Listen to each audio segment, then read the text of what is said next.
The Honorable Alan D. and former Mrs. Easton. The Honorable William and Mrs. Breslow. The Honorable Nelson and Mrs. Winnie Mandela.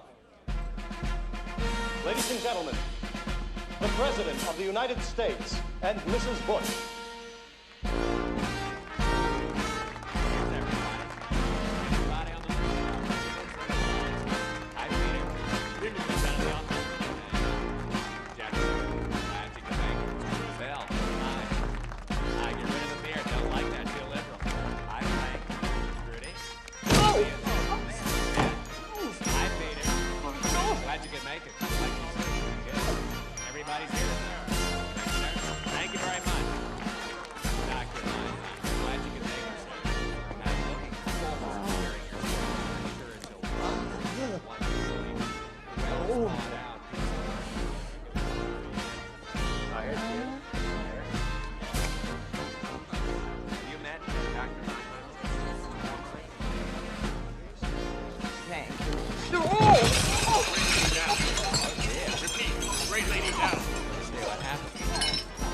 Watch your head. No, wait.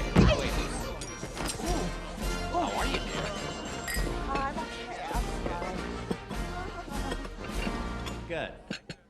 Please be seated. Welcome. Glad you could all come. I'm pleased to say that we're graced with the presence of so many distinguished guests tonight.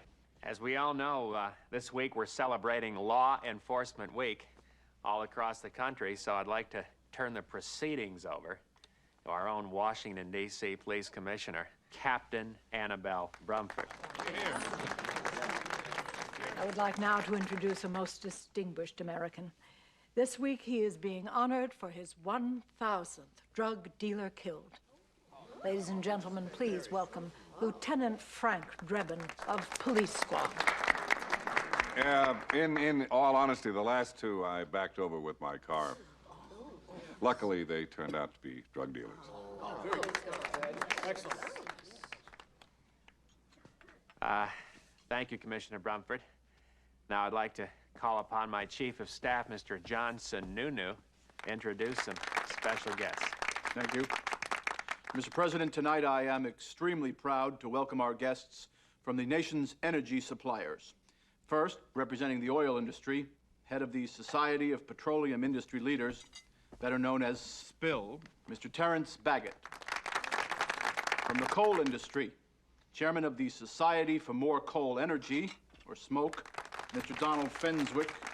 Thank you very much. And from the nuclear industry, president of the Key Atomic Benefits Office of Mankind, kaboom, Mr. Arthur Dunwell. As you know, for the past 3 years, this administration has been trying to formulate a national energy policy, one that will have a lasting impact on the way we live for the next decade and beyond. To make sure that we choose the right path, the president has appointed as his top advisor in this area, Dr. Albert S. Meinheimer.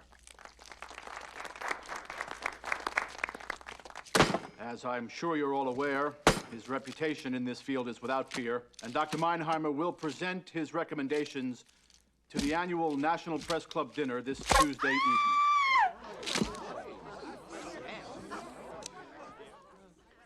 Mr. President. I want all of you here to be the first to know that I've decided to base my administration's entire energy policy on Dr. Meinheimer's recommendations. Now, this issue is too important to be left to politicians or special interests to decide.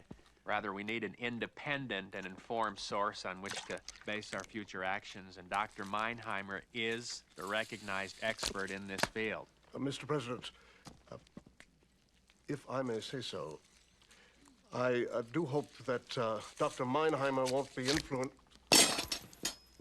influenced by any of the so-called environmental groups.